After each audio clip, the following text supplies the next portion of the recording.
Continuamos con nuestra cápsula informativa. Esta es la segunda edición, el segundo bloque, y abordaremos en esta cápsula la segunda pregunta, que es ¿por qué el sacerdote percibe un sueldo? Fíjense, mucha gente me ha preguntado, oye, ¿y por qué el padre recibe un sueldo? ¿Por qué se le paga?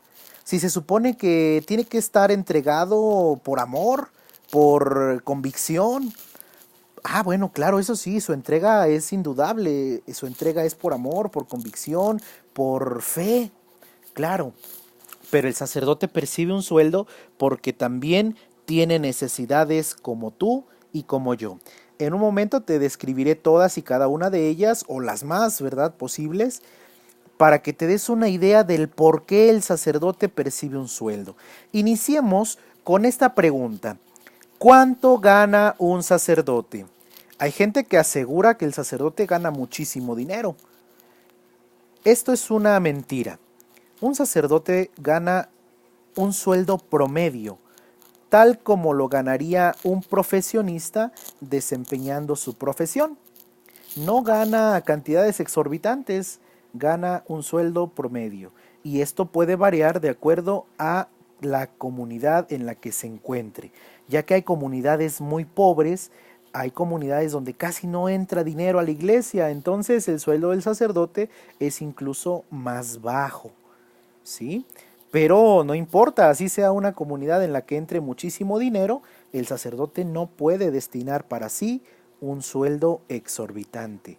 Claro que no, tiene que ser algo dentro de los lineamientos del parámetro de un profesionista, algo que tú y yo ganamos comúnmente al mes.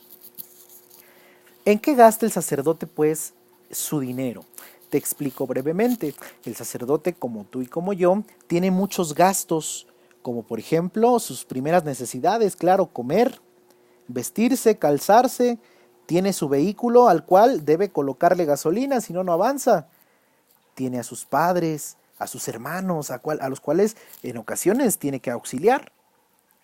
Tiene también el derecho de tener antojos, de tener gustos, por ejemplo, ir al cine, ir al teatro, al circo, salir de vacaciones, viajar. Pero también el sacerdote tiene otros gastos que, como cualquier profesionista, su ocupación, su profesión, le exige. Por ejemplo, tiene que comprar sus atuendos, sus casullas, sus albas, sus cíngulos, tiene que comprar libros, porque no puede desactualizarse el sacerdote, tiene que estar en continuo estudio. Entonces todo esto genera gastos. ¿Y quién los va a cubrir? Pues nadie, solamente el mismo sacerdote. Es por ello que el padre, el sacerdote, el cura, como le gustes llamar, tiene un sueldo, tiene derecho a un sueldo. Porque no lo olvidemos, como nos lo dice también la Constitución, ¿verdad? Porque es mexicano el sacerdote, todos los mexicanos tienen derecho a un trabajo digno y que les sea remunerado. Este es el trabajo del sacerdote, hermanos. Esta es su misión y tienen derecho a que se les remunere, a que se les auxilie, porque también tienen ellos gastos, también se enferman, también tienen que comprar medicamento, también tienen que comprar comida, también tienen que comprar gas, tienen que comprar todo lo que requieren para su aseo personal, etcétera. Por esto es que el sacerdote ocupa un sueldo. Y muchas veces la gente dice, bueno, ¿y qué hace el padre como para que se le dé el sueldo si nomás celebra misas? Ah, aquí te voy a explicar un poco algunas de las funciones de los sacerdotes. Y digo algunas porque son muchísimas, ¿eh? No terminaríamos en un día de explicar todo lo que un sacerdote tiene que hacer. Te voy a explicar las más comunes. Un sacerdote, además de celebrar misa todos los días en su comunidad y estar al pendiente de su parroquia, también tiene otras ocupaciones. Por ejemplo, hay algunos sacerdotes que están llamados por parte del obispo o arzobispo a colaborar con él en el gobierno de su diócesis o arquidiócesis, según sea el caso. Esto regularmente lo hacen los vicarios episcopales, que colaboran con el obispo en el gobierno de la iglesia particular.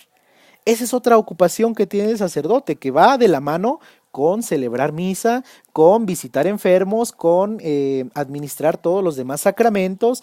Y también en ocasiones hay actividades del sacerdote que son, por ejemplo, el hecho de que la gente llegue y, padre, necesito un consejo, padre, quiero hablar con usted, mi matrimonio se me está derrumbando, padre, necesito una dirección espiritual.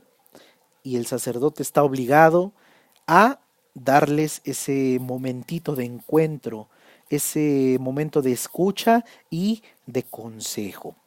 Esa es otra actividad entonces del sacerdote. El sacerdote tiene que estar al pendiente de todos los grupos pastorales que trabajan en su parroquia. Es decir, el sacerdote tiene que estar al pendiente de los catequistas, de los ministros extraordinarios de la Sagrada Comunión, de la pastoral social, de la pastoral familiar, de la pastoral profética, que incluye a los equipos de liturgia, a los coros. Debe de tener reuniones periódicas con ellos. ¿Para qué? Para ir puliendo detalles para la liturgia o para cada una de las actividades que estos grupos pastorales van desempeñando. Entonces veamos cómo el sacerdote tiene una y mil ocupaciones. Hay otros sacerdotes dedicados al estudio, que pueden ser profesores, por ejemplo, en los seminarios, forman parte del equipo formador, dan clases de una y mil materias. Por eso el sacerdote también tiene que dedicar parte de su día al estudio, porque son profesores de no solo una materia en los seminarios, sino de muchas, como por ejemplo filosofía, teología, cristología, mariología, dogma, latín, griego, hebreo, etcétera, sin fin de materias. Entonces el sacerdote debe de conocer cada una de ellas y dominarlas, porque puede ser formador de los futuros sacerdotes. El sacerdote también está llamado en su día a ser un hombre de oración, por lo cual está obligado a hacer el rosario, el ángelus y la lección divina o la meditación de las diferentes liturgias de las horas. Por ejemplo, las vísperas, las completas, la hora tercia, etcétera, todas aquellas oraciones que encierra la liturgia de las horas.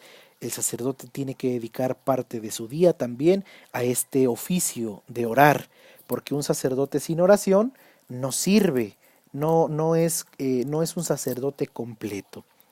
Entonces vean, hermanos, cómo si el día del sacerdote está lleno de ocupaciones. Yo te invito, si tú eres una de las personas que dice, el padre ni hace nada, ¿de qué se cansa? ¿Para qué cobra? Yo te invito a que un día te acerques con un amigo sacerdote y le digas, padre, permítame acompañarlo hoy en su día. Quiero saber qué es lo que usted hace a lo largo de su día, y te vas a dar cuenta que es una tarea bastante pesada, bastante cansada, en la cual no hay a veces ni 5 minutitos para tomar aliento. Terminas de una actividad cuando ya estás empezando otra. Pues hermanos, hermanas, con esto hemos terminado esta segunda cápsula. No se pierdan la tercera y última parte, donde estaremos hablando del por qué la iglesia no vende todas sus riquezas y las pone al servicio de los pobres.